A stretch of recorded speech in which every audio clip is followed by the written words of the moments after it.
At 5:12 a.m., Sarah Whitmore was standing in her kitchen when she heard it. Not a knock, not the wind, but a frantic scratching at her front door, sharp, uneven, desperate. When she opened it, her breath caught in her throat. A full-grown wild bobcat stood on her porch, its golden eyes locked onto hers, and at its feet lay a tiny, motionless kitten, soaked with cold, its chest barely moving. Sarah didn't need equipment to know the truth. One touch told her everything. The baby was dying. She had maybe 3 minutes before its heart stopped. What made her hands shake wasn't the danger of the wild predator inches away from her. It was the impossible question burning in her mind.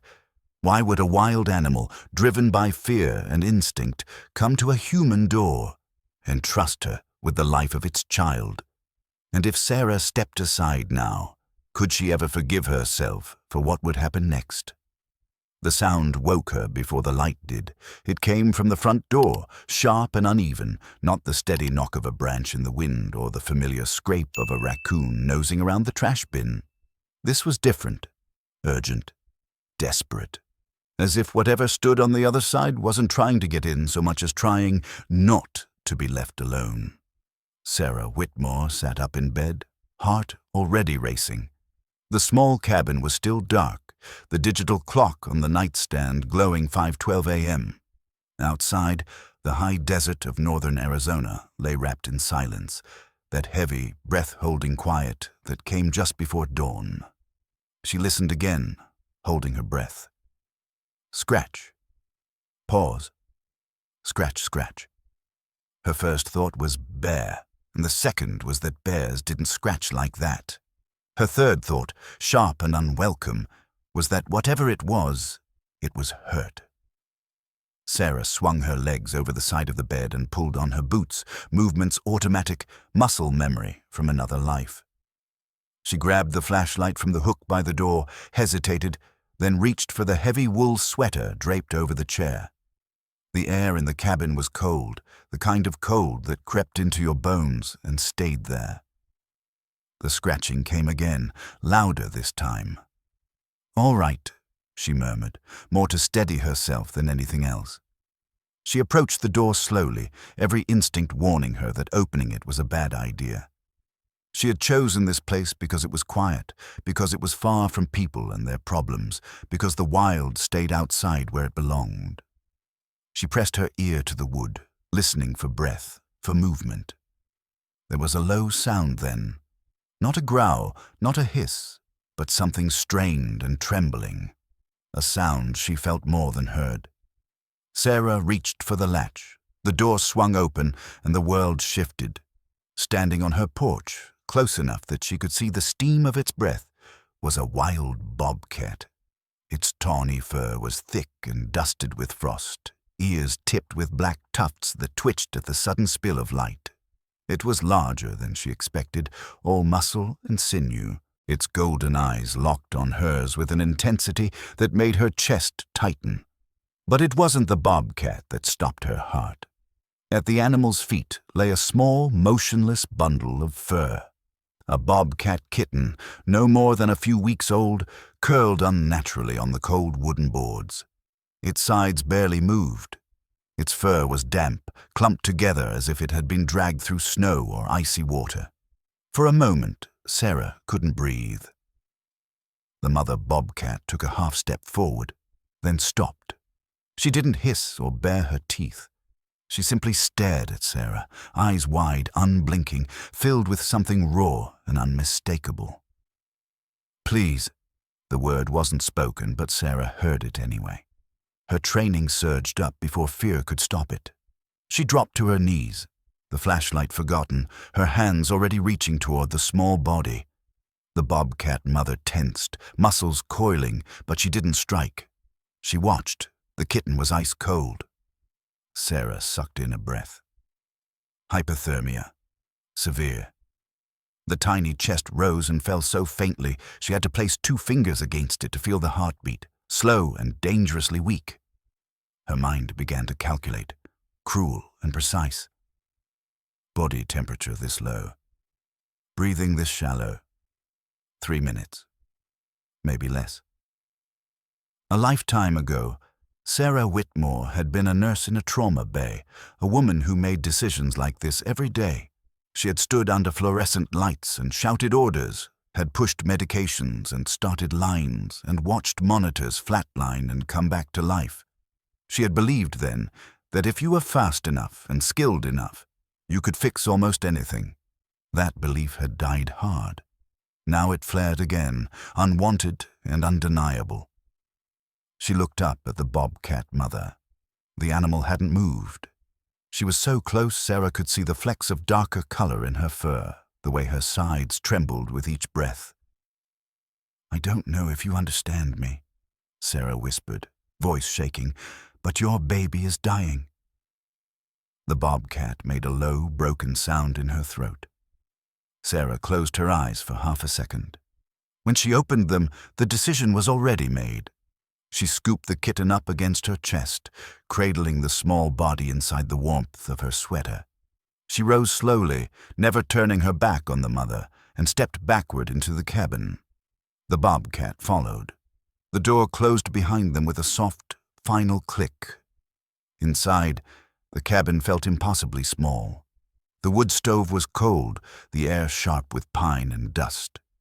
Sarah moved to the kitchen table and gently laid the kitten down, her hands shaking now despite her efforts to stay calm. She rubbed the tiny limbs, slow and careful, trying to coax warmth back into them. The kitten's breathing stuttered. "No, no," Sarah murmured. "Stay with me." Behind her, the bobcat mother stood just inside the doorway, her body rigid, eyes never leaving her baby. She was close enough now that Sarah could feel the weight of her presence, the potential violence coiled beneath that stillness. And yet, she did nothing. Sarah pressed her forehead briefly to the table, forcing herself to breathe. She was aware, suddenly, of how long it had been since she'd let herself feel this kind of urgency, this kind of purpose. How long it had been since someone, or something, had needed her like this. If you're still with us, you're part of a remarkable community here at Whispering Hearts, where real stories of extraordinary animal connections come to life. Every subscriber helps us share more heart-touching moments that reveal the power of compassion across species. Don't forget to hit subscribe, because the journey ahead is one you'll feel long after the story ends. The kitten's chest barely moved now. Sarah straightened, her hands steadying as training took over. Whatever ghosts waited behind this moment would have to wait a little longer. She leaned in close, counting silently in her head. 1, 2, 3. And somewhere in the dim space between fear and instinct, the fight for a tiny wildlife began. Years before a wild bobcat would cross her threshold, before the desert silence became her companion, Sarah Whitmore had learned to move through chaos with steady hands and a clear head. She had been an emergency room nurse in Phoenix, the kind other nurses leaned on when things went bad. She was calm under pressure, precise, unflinching. Blood never bothered her. Screams didn't shake her. She believed in systems, in protocols, in the idea that preparation and speed could hold death at bay. She believed that right up until the night it didn't. The accident happened on Interstate 17 during a sudden dust storm that swallowed the road without warning. Multiple vehicles, twisted metal, sirens echoing through a brown wall of wind. Sarah was already on shift when the ambulances started arriving, one after another, their doors flung open to spill out broken bodies and frantic voices. She moved the way she always had. Gloves on, orders given, IVs started, until a stretcher came through the doors and the world narrowed to a single, unbearable point. The boy on the stretcher was her son. Ethan was 9 years old. He had her dark hair and his father's crooked smile. He'd been riding home with a neighbor from soccer practice when the storm hit. Sarah remembered the sound her own voice made when she said his name. Remembered how the room seemed to tilt as colleagues gently but firmly guided her aside. Hospital policy. Conflict of interest. She remembered arguing, begging, insisting she could help. She remembered the monitor flatlining anyway. After that, time lost its shape. Days passed without meaning. People spoke to her in careful tones as if she might shatter. They told her she had done everything she could, that it hadn't been her fault, that sometimes injuries were simply too severe. None of it mattered. Sarah had built her life around the belief that skill and vigilance could save lives, and that belief had failed her in the worst possible way. Within a month, she quit the hospital. She sold the small house she had once filled with Ethan's drawings and noise. She packed what little she could bear to keep and drove north until the city thinned into open land, and then into nothing at all. The cabin in northern Arizona was barely more than a structure when she found it. One bedroom, a kitchen, a wood stove that smoked when the wind shifted, but it was far enough away from memory to feel safe. Here, no one needed her. That had been the point. Sarah told herself she came for the quiet, for the sky that stretched so wide it made your problems feel smaller. In truth, she came because she could not stand another moment of being needed. Need led to expectation. Expectation led to failure. And failure, she had learned, could hollow a person out from the inside. She lived carefully after that. She shopped once a month, spoke to no one unless she had to, and spent long evenings listening to the wind move through the juniper trees. When animals crossed her land, she admired them from a distance. Deer, coyotes, the occasional bobcat slipping through the brush like a shadow. She never left food out, never encouraged them closer. Wild was wild, and she respected that boundary. She respected all boundaries. So when she stood in her kitchen now, a dying bobcat kitten on her table and its mother watching her with unblinking eyes, the weight of what she was doing pressed down hard on her chest. Every instinct she had honed over years of isolation screamed that this was a mistake. Not just dangerous, but wrong in a deeper way. She had sworn she would never step into this role again, never put herself in the position of deciding whether something lived or died. And yet her hands kept moving. She tore a clean towel from the drawer and wrapped it gently around the kitten, rubbing warmth into the stiff little body. She could feel how fragile it was, how easily a wrong movement could do more harm than good. Her breathing slowed, the way it always had when she focused, when the world reduced itself to the task in front of her. The bobcat mother shifted, claws clicking softly against the wooden floor. Sarah glanced up, meeting the animal's gaze. There was no confusion there, no question about why she was here, only urgency, only faith. "I don't usually do this anymore," Sarah said quietly, surprising herself with the sound of her own voice. "I don't save things."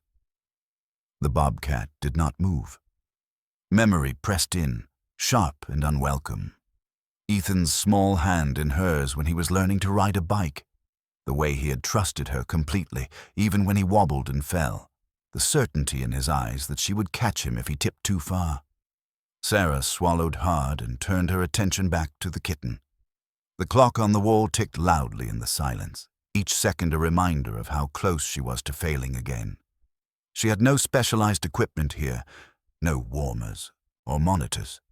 Just her hands, her knowledge, and a stubborn refusal to watch another small life slip away without trying. If this went wrong, there would be no one to blame but herself. The kitten gave a faint, almost imperceptible shudder beneath the towel.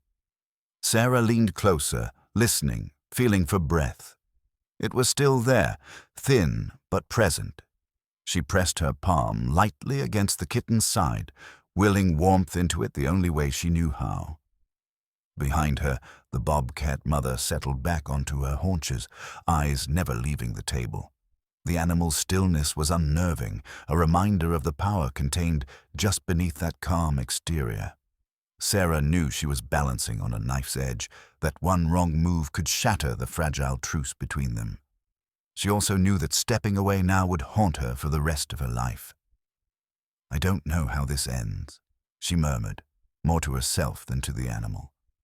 "But I can't pretend I didn't see you." Outside, the first hint of dawn crept into the sky, pale light filtering through the narrow window above the sink. A new day was beginning, whether Sarah was ready for it or not. And for the first time since she had driven into the desert to disappear, Sarah Whitmore found herself standing exactly where she had once sworn she would never stand again. At the fragile boundary between life and loss, hands trembling, heart open, unable to turn away. Sarah did not remember deciding what to do next. Her body moved before her thoughts could catch up, the way it had in the trauma bay when hesitation meant losing someone forever. She wrapped the kitten tighter against her chest, pressing its small, rigid body beneath her sweater, and began pacing the narrow kitchen in slow, deliberate steps. Warmth. She needed warmth first. She turned toward the wood stove, cursing herself for letting the fire die overnight. With one hand, she fed kindling into the belly of the stove, striking a match and coaxing the flame to life. The heat would take too long, but every degree mattered. She could feel the kitten's heart fluttering weakly against her ribs like a trapped moth. Behind her, the bobcat mother shifted again. The soft scrape of her claws against the floor sounded impossibly loud in the confined space. Sarah forced herself not to turn around too quickly. Sudden movements could trigger instincts neither of them could control. "It's okay," she said, keeping her voice low and even. "I'm trying to help." The words felt fragile in the air, a promise she wasn't sure she could keep. She laid the kitten gently on the kitchen table and began rubbing its limbs with careful, steady pressure, starting at the chest and working outward. The skin beneath the fur was cold, dangerously cold, and the kitten's mouth hung slightly open, breath shallow and irregular. Sarah leaned close, counting the seconds between each rise of the tiny chest. Too slow. Her mind raced through what she knew.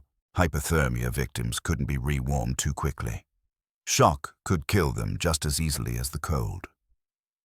She pulled another towel from the drawer, folding it and placing it beneath the kitten, then used her own hands as the primary source of heat, palms warm and alive against the fragile body. The kitten's breathing stuttered. Sarah's stomach dropped. "No," she whispered. "Stay with me." She glanced at the clock on the wall. Less than a minute had passed since she'd brought the kitten inside, but it felt like a lifetime. The room seemed to shrink around her, the walls pressing in as if the cabin itself were holding its breath. A low sound came from behind her, deeper and more strained than before. The bobcat mother stepped closer, her large head level with the edge of the table now. Sarah could smell her, earthy, wild, alive. The animal's eyes flicked between Sarah's hands and the kitten's still form, her body taut with a restraint that defied everything Sarah thought she knew about predators. The kitten's chest stopped moving. For a heartbeat, Sarah froze. The silence was absolute. No breath, no movement, just the faint ticking of the clock and the crackle of the fire beginning to catch in the stove. Her chest constricted painfully, memories slamming into her with brutal force, the sound of a flat line, the weight of Ethan's small body, the look on a doctor's face when words failed. Not again. Sarah's hands moved. She placed 2 fingers gently but firmly against the kitten's chest and began compressions, counting under her breath the way she had 1,000 times before. 1, 2, 3. Gentle pressure. Release. Gentle pressure. Release. The kitten's body felt impossibly small beneath her fingers, the margin for error razor-thin. She leaned down and gave the smallest breath she could manage, barely more than a whisper of air, careful not to force it. Then back to compressions. Behind her, the bobcat mother let out a sound that cut straight through Sarah's chest. It wasn't a growl or a snarl. It was a broken, keening cry, raw with fear and grief. The animal edged closer still, her massive head now inches from Sarah's hands. Sarah did not stop. "I know," she murmured, tears blurring her vision. "I know, I'm trying." Her arms began to ache, her fingers burning as she continued the rhythm. She had no idea how long she'd been working, seconds stretched into something elastic and unreal. There was only the count, the fragile body beneath her hands, and the desperate need to make this end differently. Then she felt it. A twitch, barely perceptible, but unmistakable.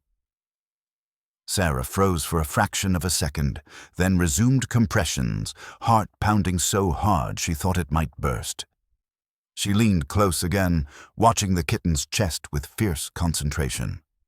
A shallow gasp broke the stillness. It was so small she almost missed it, almost dismissed it as wishful thinking. Then another followed.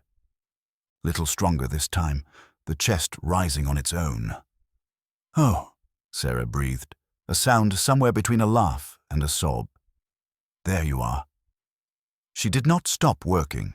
She wrapped the kitten in fresh towels, cradling it against her chest once more, sharing her body heat the way she had instinctively done at the door. The kitten shuddered weakly, paws twitching, a faint mew escaping its mouth.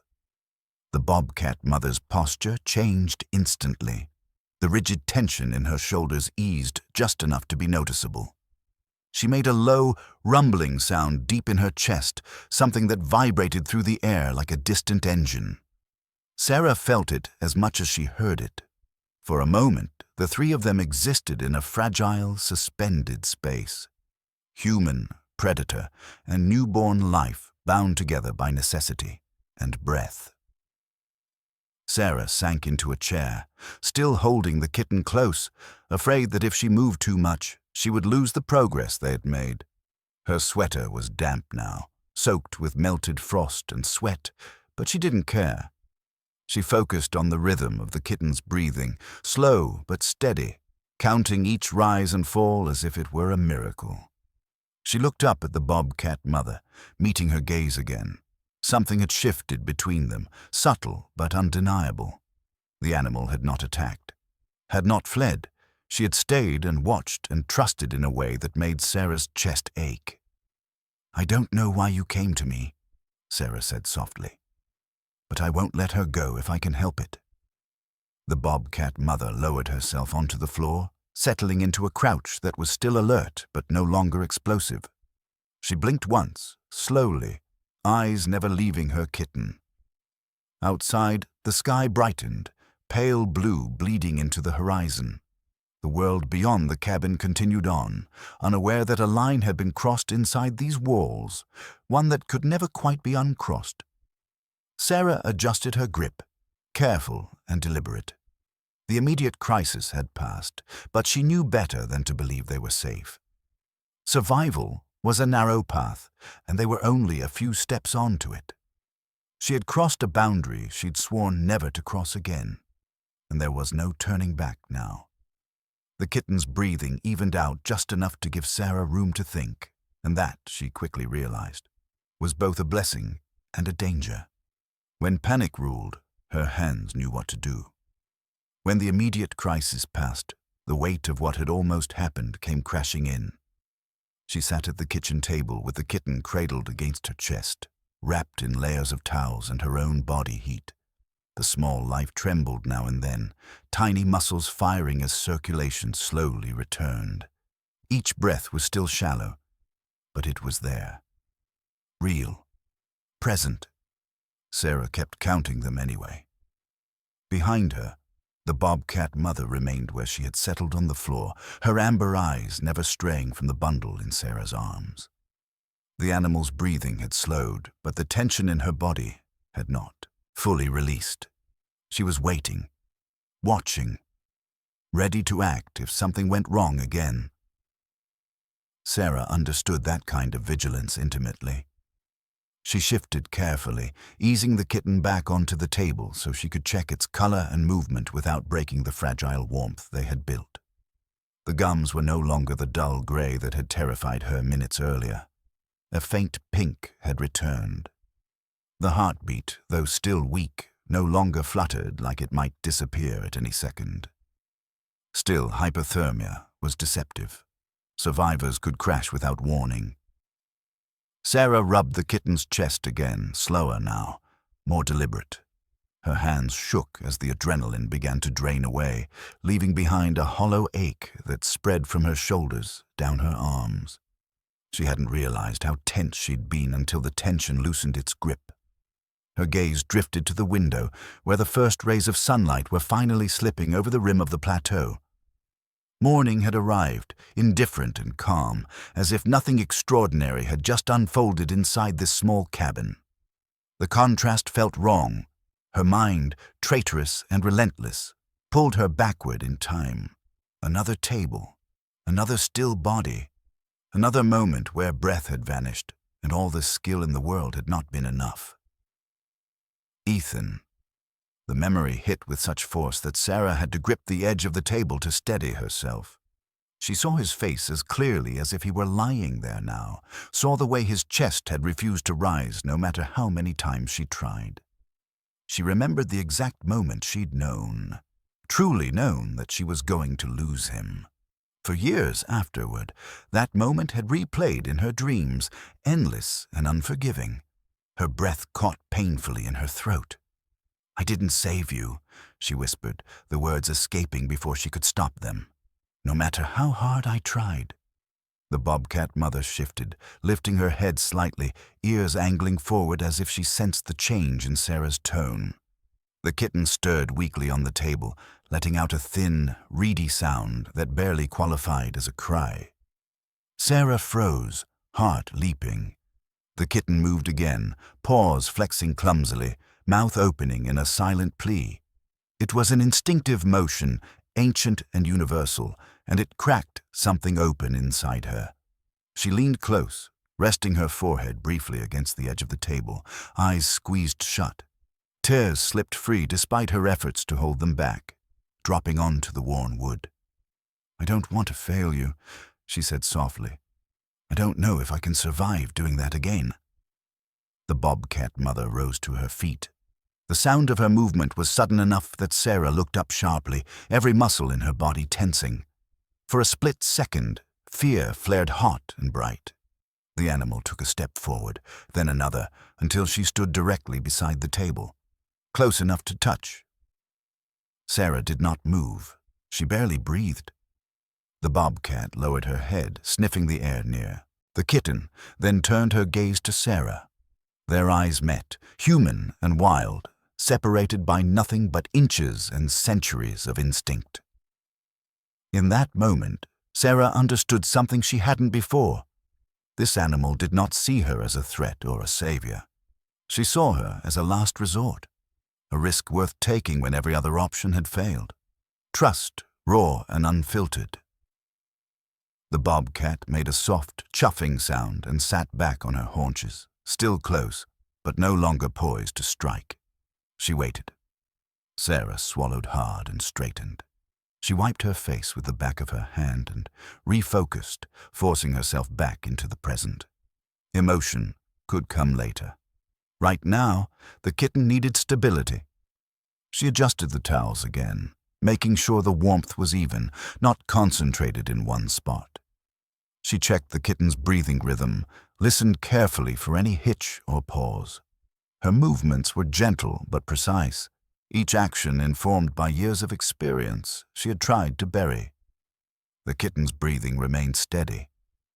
Minutes passed, then more. The clock ticked on, each second no longer a threat but a fragile promise.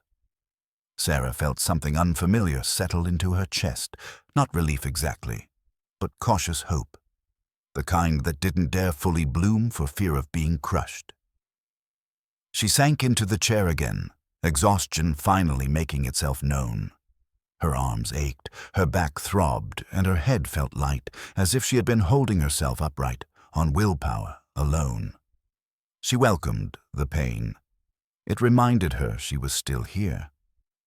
She glanced at the Bobcat mother, who had settled back down but remained alert, eyes half-lidded now instead of wide with panic.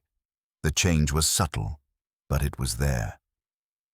"She's fighting," Sarah said quietly, surprising herself by speaking aloud. "She's stronger than she looks." The Bobcat's ears flicked. Sarah allowed herself a small, shaky breath. The worst moment, the moment where everything stopped, had passed. But she knew better than to believe the danger was over. Survival was not a single victory. It was a series of narrow escapes strung together by vigilance and care. And somewhere beyond the walls of her cabin, the world still existed. People still drove past on distant roads. Rules still applied. Consequences still waited. She looked down at the kitten again, at the tiny life that had forced her back into a role she'd sworn off forever. Whatever came next, she knew one thing with painful clarity. The moment the kitten's heart had stopped, something inside her had started again. By mid-morning, the crisis inside the cabin had settled into a fragile, watchful calm. The kitten slept in short intervals now, its breathing shallow but steady, its small body curled into the warmth Sarah had built around it. She had moved the kitchen table closer to the wood stove, careful not to let the heat rise too quickly. Every few minutes, she checked the kitten's color, its breathing, the faint but persistent rhythm of its heart. The Bobcat mother remained close, pacing the length of the room with slow, deliberate steps. She stopped often to sniff the air or glance toward the windows, her ears flicking at sounds Sarah could barely hear. She was no longer panicked, but she was far from relaxed. Neither was Sarah. She had just finished refilling a shallow bowl of water when the sound reached her, an engine, distant but unmistakable, cutting through the quiet of the morning. It came from the direction of the dirt road that wound its way up toward her cabin, a road that saw traffic so rarely she noticed every vehicle that passed. Her stomach tightened. The Bobcat mother froze, head snapping toward the sound. A low growl vibrated in her chest, barely audible but unmistakable. "No," Sarah whispered. "Please don't." She moved quickly to the window and peered out through the narrow gap in the curtain. A pickup truck was climbing the last stretch of the road, tires crunching over gravel. It slowed as it neared the cabin, then came to a stop near the edge of the clearing.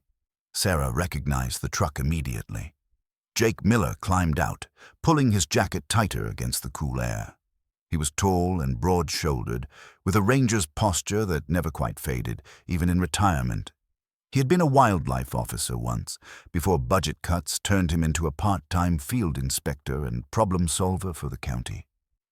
Sarah hadn't seen him in months, but she knew what brought him here. Trouble always followed Jake, whether he meant it to or not. She closed her eyes briefly, gathering herself, then turned back to the room. The Bobcat mother stood rigid now, eyes fixed on the door, muscles bunched beneath her fur.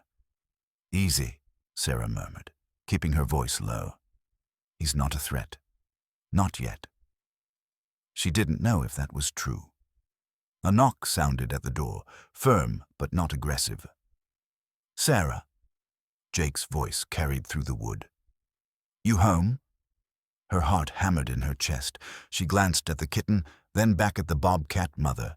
If Jake saw her like this, trapped inside a small cabin with a wild predator, everything would unravel in seconds. "I'll be right back," Sarah whispered, though she wasn't sure who she was speaking to. She stepped onto the porch and pulled the door shut behind her, turning carefully to face Jake with what she hoped looked like calm surprise. "Jake," she said, "didn't expect to see you up here." He smiled faintly, but his eyes were already scanning the clearing, the trees beyond, the ground near the cabin. He had always been observant. It was part of what made him good at his job, and dangerous now. "Didn't mean to drop in unannounced," he said.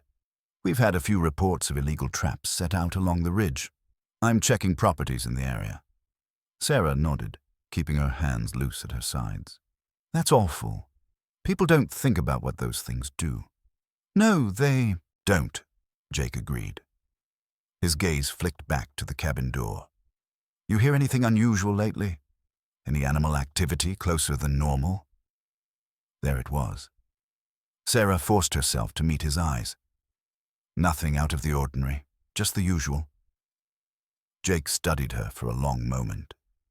He'd known her before she disappeared into these hills, before grief carved the lines into her face. He knew when she was lying. "Funny," he said slowly. "Someone down the road called in this morning. Said they heard sounds in the night. Cat sounds. Big ones."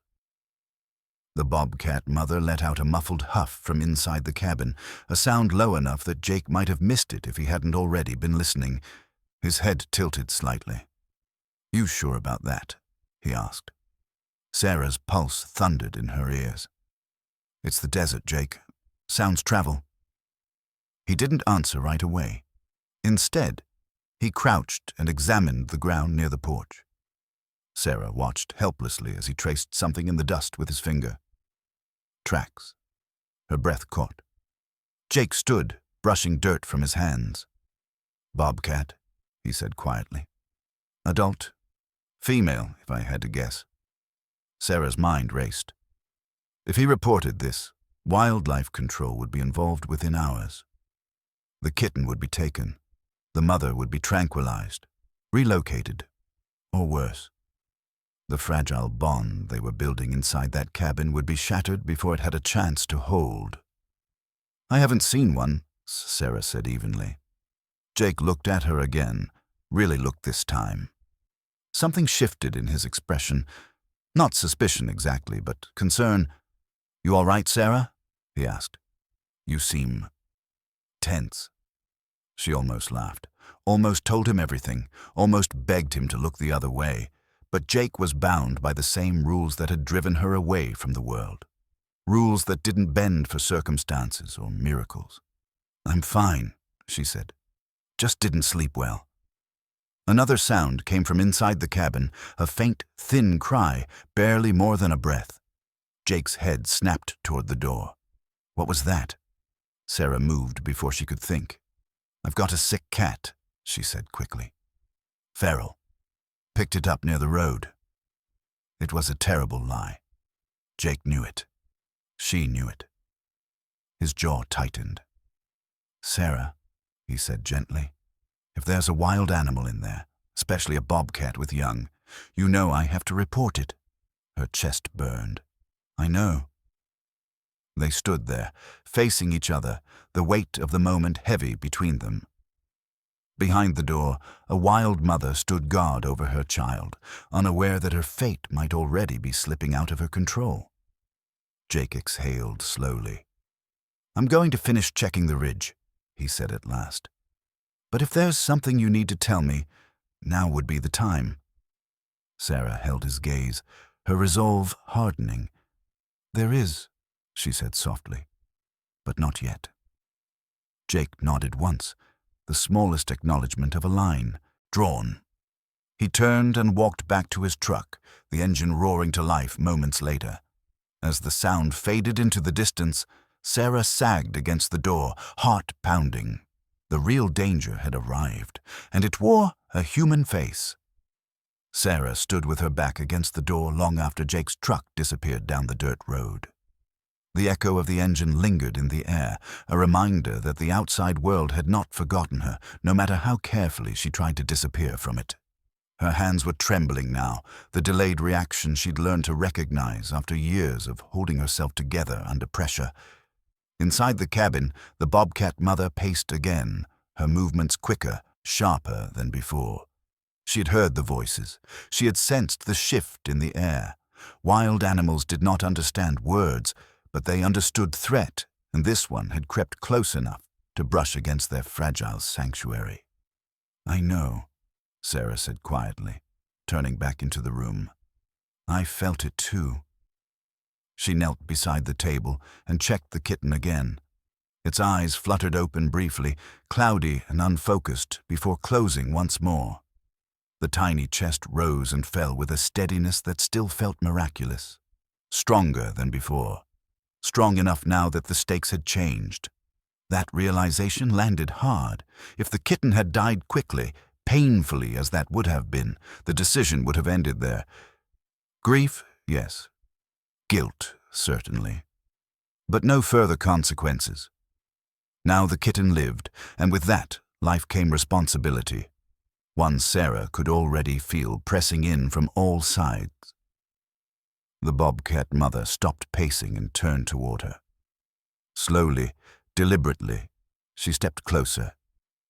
Sarah remained still, aware of every inch between them, aware of how little stood between calm and catastrophe. The animal approached until she was close enough that Sarah could see the faint scar along her flank, a pale line against tawny fur, a survivor's mark, a mother's mark. Then the bobcat did something Sarah would never forget. She lifted one powerful foreleg and placed her paw gently on Sarah's wrist. It was not heavy. It did not pin her down or threaten. The touch was careful, measured, unmistakably intentional. Warm fur, solid muscle. Life.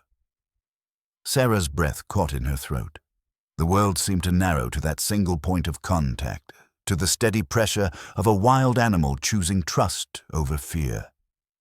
Tears spilled freely now, blurring her vision, and she did not wipe them away. "I understand," she whispered. "I do." She didn't know if the bobcat understood her words, but she knew the meaning between them was clear. This was not gratitude. This was not submission. This was a mother asking another being to stand with her, just long enough to give her child a chance.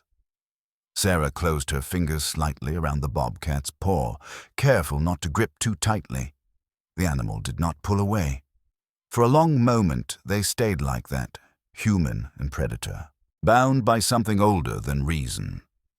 Then the bobcat withdrew her paw and returned to the kitten's side, curling her body protectively around the small form.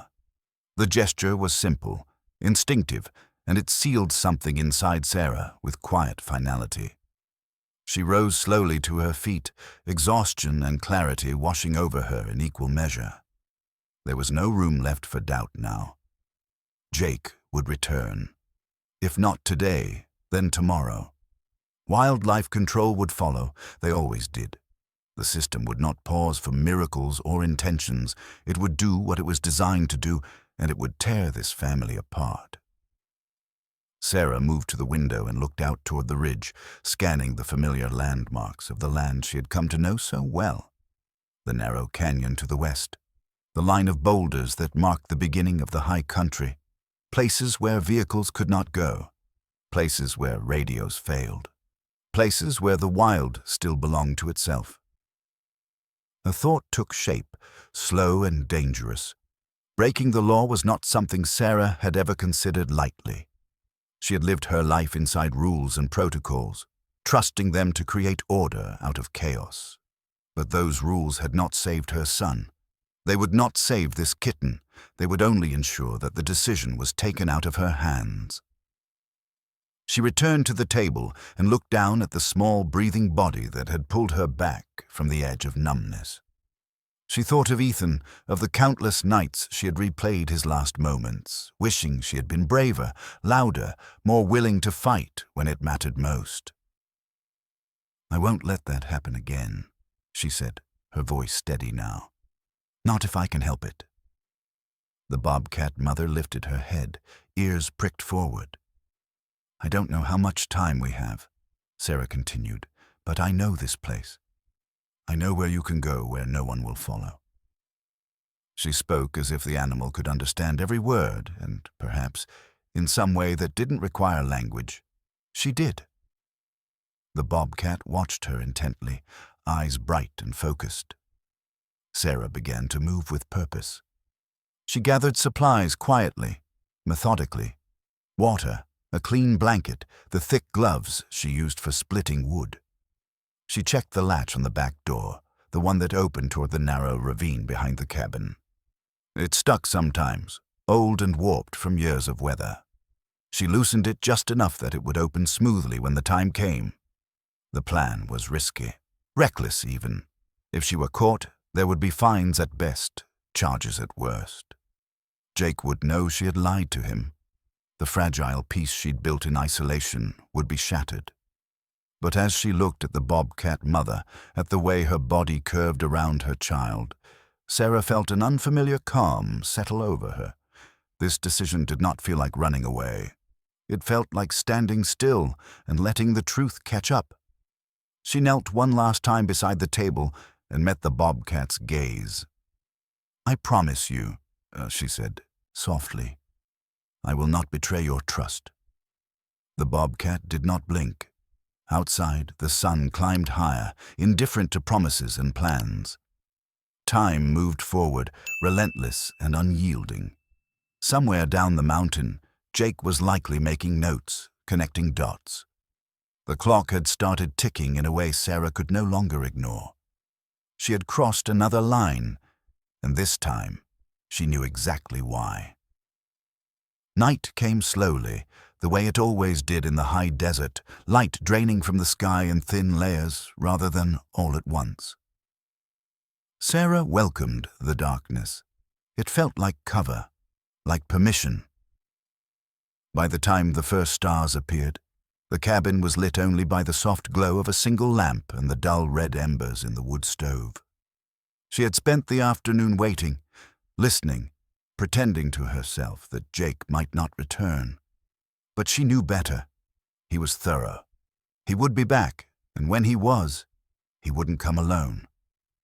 The bobcat kitten was stronger now, not strong enough to travel far, not ready for the world, but no longer hovering at the edge of death.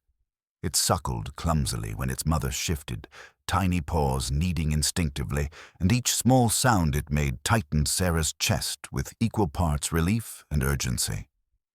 Time was no longer her ally. She moved through the cabin one last time, committing everything to memory. The worn table, the chipped mug by the sink, the narrow window that framed the ridge like a painting she had stared at for years without really seeing. This place had been her refuge, her hiding place. Tonight, it would become something else. She stopped at the back door and rested her hand on the latch. Beyond it lay the narrow ravine that cut sharply into the land, hidden from the road and invisible to anyone who didn't know where to look. She had followed it once on a long, aimless hike, marveling at how quickly the world swallowed sound and sight alike. No tire tracks, no clear trail, just rock and shadow and the deep, winding logic of the wild. It was the only way. Sarah knelt beside the bobcat mother and spoke quietly, her voice steady despite the ache in her throat. "When I open the door, you need to go. Don't stop. Don't look back for me. Take her somewhere high, somewhere cold and quiet, somewhere no one will find you." The bobcat watched her, eyes reflecting the low light, unreadable and sharp. "I can't protect you here," Sarah continued, "but out there, that's your world. You know how to survive it." She rose slowly and turned the lamp down until the room was nearly dark. The shadows gathered thick and close, blurring edges and softening movement. For a moment, no one moved. The cabin seemed to hold its breath. Then Sarah opened the door. Cold air rushed in, sharp and clean, carrying the scent of stone and night-blooming plants. The ravine beyond yawned open, a narrow ribbon of darkness that led away from the fragile safety she had built. The bobcat mother stood immediately. She picked up her kitten with gentle precision, grasping the loose skin at the back of its neck, the way she was meant to. The kitten stilled instinctively, trusting and unaware. She took 2 steps toward the open door, then stopped. She turned her head. In the dim light, Sarah could see her clearly, the powerful shoulders, the alert ears, the scar along her flank that told a story of survival Sarah would never fully know. The bobcat's eyes met hers, steady and bright. The moment stretched. Sarah felt tears rise again, unbidden. "Go," she whispered. "Please." The bobcat held her gaze for a final heartbeat, then stepped forward. Her body slipped past the threshold, silent and sure, and vanished into the darkness beyond the door. The sound of her movement faded almost instantly, swallowed by the ravine as if she had never been there at all. Sarah closed the door gently, carefully, pressing it shut without a sound. She stood there for a long time, hand resting against the wood, listening. There were no cries, no rustle of retreating footsteps, just the vast, patient quiet of the night. It was done. She moved to the couch and sat heavily, exhaustion washing over her in a wave that left her lightheaded. Every muscle in her body ached now that the tension had finally released. She stared at the darkened room, replaying the last minutes over and over, searching for any sign that she had made the wrong choice. Fear crept in then, cold and insistent. Fear of consequences. Fear of discovery. Fear that she had sent a fragile life into danger too soon. But beneath it all, there was something else. Certainty. Sometime after midnight, headlights swept briefly across the clearing outside, pale and fleeting. Sarah's heart jumped, then settled again as the lights passed without slowing. She did not move. She did not breathe. She waited until the night closed back in around the cabin. Sleep came only in fragments. Each sound woke her, every shift of wind setting her nerves on edge. When dawn finally crept in, gray and quiet, she was already awake, sitting at the small kitchen table with a cold cup of coffee between her hands. A knock came just after sunrise. Her heart lurched, but she rose and went to the door, schooling her face into a mask of mild confusion.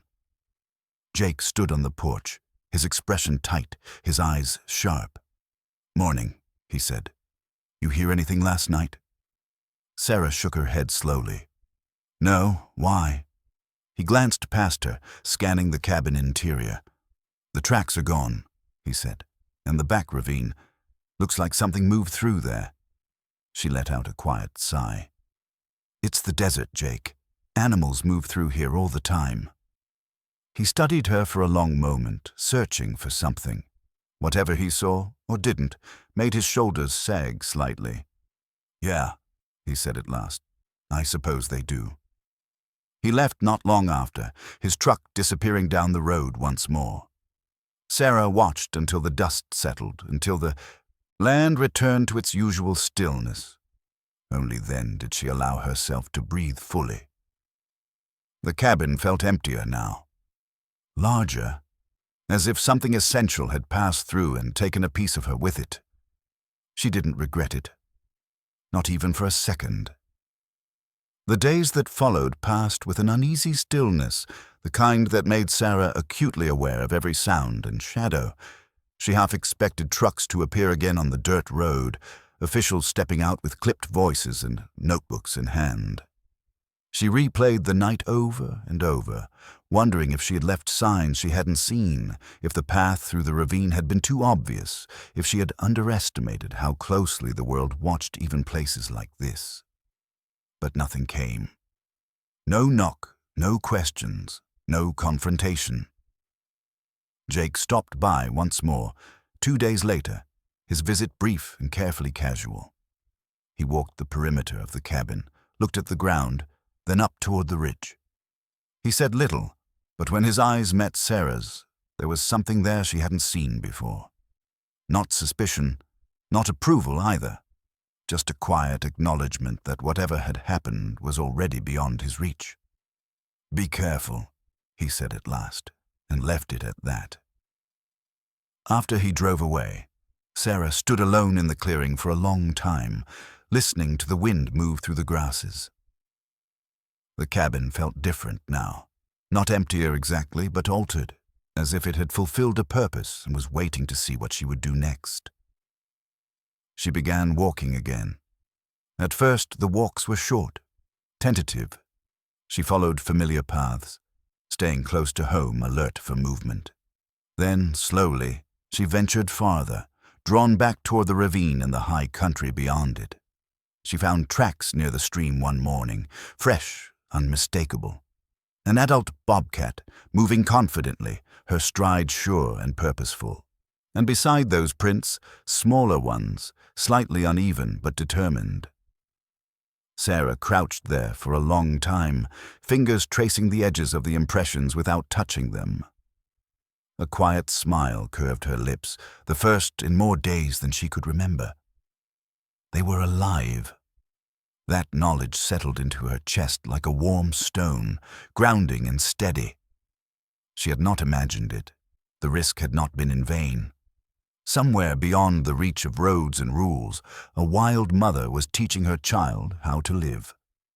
As spring crept in, the land softened. Wildflowers bloomed in stubborn patches, bright against the red earth. The air warmed. Life pressed forward, indifferent to the fear and grief that had once defined Sarah's days. She found herself thinking differently, too. The cabin, once a place to hide, began to feel more like a place to pause. She caught herself lingering over old textbooks she'd boxed away years ago, thumbing through pages she once knew by heart. She cleaned out the small shed behind the cabin, sweeping away dust and cobwebs without quite knowing why. One afternoon, she made a call she'd been avoiding. The voice on the other end was surprised, then warm. They spoke for a long time, about work, about life, about the ways grief changed shape but never truly disappeared. When the call ended, Sarah sat quietly, phone resting in her hand, heart pounding with something dangerously close to hope. It was early summer when she heard the sound at the door again. Not scratching this time, not frantic, just a soft, solid thump. Sarah froze, every muscle in her body going taut. She moved slowly, cautiously, toward the front door. The late afternoon sun slanted through the windows, casting long shadows across the floor. She opened the door. A rabbit lay on the porch. It was whole, freshly killed, its fur still warm to the touch. It had been placed carefully, deliberately, directly in front of her door. Sarah's breath caught. She stepped outside, scanning the tree line, her heart hammering. At first, she saw nothing but leaves and shadow. Then, movement. High on the rocky rise beyond the clearing, two shapes stood silhouetted against the sky. One large, one smaller, but no longer fragile. They were still, watching. Sarah did not move. She did not speak. She knew instinctively that this moment belonged to silence. The larger shape turned its head slightly, amber eyes catching the light even from this distance. The smaller one pressed close at her side, mirroring her posture. For a heartbeat that stretched impossibly long, they held there, wild and untamed and undeniably present. Then they turned. In one fluid motion, they disappeared into the trees, leaving only the rustle of branches and the echo of something that felt like farewell. Sarah knelt and picked up the rabbit, cradling it with unexpected reverence. Tears slipped down her cheeks, unashamed now. This was not payment, not gratitude in the human sense. It was acknowledgement, a recognition of shared purpose, of a debt that did not need repaying. She carried the rabbit inside and set it down, then stood in the quiet cabin, letting the moment settle into her bones. Healing, she realized, was not about reclaiming what had been lost. It was about allowing something new to take root in its place, about accepting that love did not always stay, and that letting go could be an act of devotion rather than defeat. In the weeks that followed, Sarah made her decision. She packed carefully, thoughtfully, leaving the cabin as she had found it, grateful rather than desperate. When she drove away, she did not look back in fear. She looked back in gratitude. She did not know if she would ever see the Bobcat and her daughter again. Perhaps she would catch glimpses from afar, fleeting and unprovable. Perhaps she never would, but she carried them with her, always. In the knowledge that when a wild creature had come to her door in desperation, she had not turned away. In the understanding that sometimes the bravest thing a person can do is step back into the world, hands open, heart willing, ready to protect what cannot be owned. And that, Sarah Whitmore knew now, was enough.